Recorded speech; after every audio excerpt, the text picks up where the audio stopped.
అలాగే ఇక్కడ ఉన్న తెలుగుదేశం నాయకులు కార్యకర్తలు అందరికీ కూడా ధన్యవాదాలు తెలుపుకుంటున్నాను. ఈరోజు మనం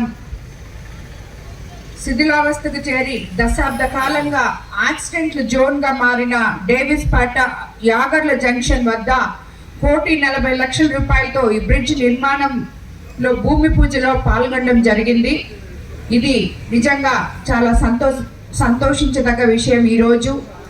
ఎందుకంటే ఇటీవల కాలంలో చాలాసార్లు నేను దగ్గరలోనే కార్లు తిరగబడిపోవడం, బైక్లు పడిపోవడం, చాలామంది ఇబ్బంది పడడం విన్నాము. దాని తర్వాత దీన్ని సీఎం గారి దృష్టికి తీసుకువెళ్ళిన తర్వాత ఇమీడియట్గా 1,40,00,000తో ముందుగా ఈ బ్రిడ్జ్ శాంక్షన్ చేయడం జరిగింది. దానికే ఈరోజు మనం శంకుస్థాపన చేసుకున్నాం. కాంట్రాక్టర్లు కూడా ఉన్నతమైన క్వాలిటీ తోటి తొందరగా కూడా దీన్ని కంప్లీట్ చేయాలని చెప్పి నేను కోరుకుంటున్నాను. అలాగే మనం 48 కోట్ల రూపాయలతో మొదలుపెట్టిన నెల్లూరు మైపాడ్ రోడ్ నిర్మాణానికి ఎన్ని అడ్డంకులు వచ్చినా, ఎన్ని అవంతరాలు వచ్చినా మంత్రులు, సీఎం గారు అందరూ సహకరించి ఈ రోడ్ని కంప్లీట్ చేసే విధంగా మనకి నిధులు మంజూరు చేయడం, శాంక్షన్ చేయడం జరిగింది.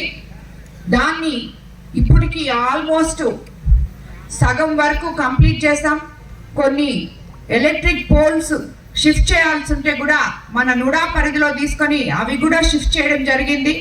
రాబోయే రోజుల్లో ఇది కంప్లీట్గా ఈ రోడ్డు కూడా మనం పూర్తి చేసుకుంటాం.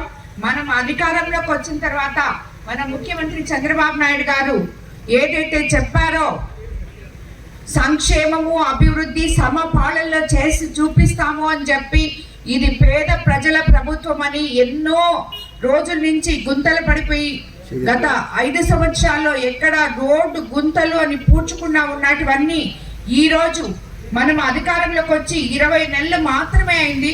ఈ 20 నెలల్లో మనం మన కోవూరు కాన్స్టిట్యున్సీలోనే 227 కిలోమీటర్లు 69 కోట్లతో 69,25 లక్షలతో మనం గుంతలైతేనేమి, రోడ్లు వేసుకోవడం అయితేనేమి ఇవన్నీ జరిగింది. ఇది 2 సంవత్సరాల్లోనే. ఇంకా శాంక్షన్ అయిన రోడ్లు కూడా చాలా ఉన్నాయి. ఇంకా అలాగే పంచాయతీరాజ్ రోడ్లు కూడా చాలా ఉన్నాయి. లింక్ రోడ్స్ ఎన్నో వేసాం మనం. కాబట్టి ఇటువంటి ప్రభుత్వంలో మనం రాబోయే రోజుల్లో మరిన్ని అభివృద్ధి పనులు మన కోవూరు కాన్స్టిట్యున్సీకి చేసుకుంటామని చెప్పి కూడా మీకు అందరికీ తెలియజేసుకుంటున్నాను. అదేవిధంగా ఇక్కడ కూడా చాలా మంది రైతులు ఉంటారు. ఇప్పుడే కలెక్టర్ గారితో, జేసీ గారితో ధాన్యం కొనుగోలు మీద ఒకవైపు మిల్లర్స్, ఇంకోవైపు రైతులు, అధికారులు అందరం కూర్చొని సమన్వయపరుచుకొని ఎక్కడ రైతులు ఇబ్బంది పడకూడదు అనే రీతిలో ధాన్యం కొనుగోలు చేయాలి అని చెప్పి రిక్వెస్ట్ చేయడం జరిగింది. అందుకు అధికారులు కూడా సమ్మతించారు. కాబట్టి రైతులు అందరికీ కూడా ఎటువంటి సమస్య లేకుండా అతి త్వరలో మీ ధాన్యం కొనుగోలు చేసుకోవచ్చు. మీకు అందరికీ గుర్తుండే ఉంటుంది, గత రబీ సీజన్లో 48 గంటల్లో ధాన్యం కొనుగోలు చేసిన ప్రతి రైతుకి అమాలీల దగ్గర నుంచి మొత్తం అకౌంట్లలో డబ్బులు పడడం జరిగింది. అలాగే కొంతమంది రైతులు నా దృష్టికి తీసుకొచ్చారు, పోయినసారి ట్రాక్టర్స్ది బ్యాలెన్స్ ఉంది అని చెప్పి.